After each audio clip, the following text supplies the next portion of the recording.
সাহিত্যিকারে যদি বলা হয় কিছু করার জন্য, সে গান হোক আর নাচ হোক আর কবিতা হোক আর পড়াশোনা হোক, এটা হচ্ছে সাহিত্যিকার রিয়াকশন।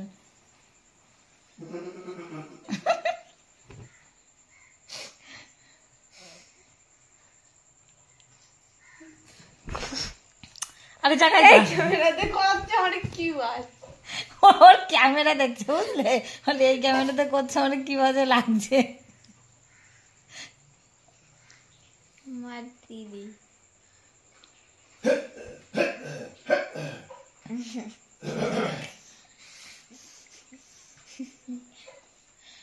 একটা গান করেন তো ম্যাম। আমি তো করছিলাম, মাঝখান থেকে তুমি ভাড়াটা বাজিয়ে দিলে। আর লোকে না শুনতে পারলে কি গান, ওরকম গান করে লাভ কি? আমি তো এমনি করছিলাম। ঠিক আছে, কর দেখি, কর। আমার গান শুনতে গেলে টিকিট কাটতে হবে। ঠিক আছে, টিকিট লটারি টিকিট দিয়ে ওই ক্যামেরাতে তো সবাই দেখতে পাবে, ওটা অফ করে রাখি, তাহলে গেলে তোমাদের শোনাতে পারবো। শোকেসের উপরে টিকিট আছে, এটা দে তো। ওই টিকিট তুই বলেছিস টিকিট কাটতে, এই আমরা টিকিট কেটেছি তার প্রমাণ। শোকেসের উপর টিকিট আছে, এটা দে।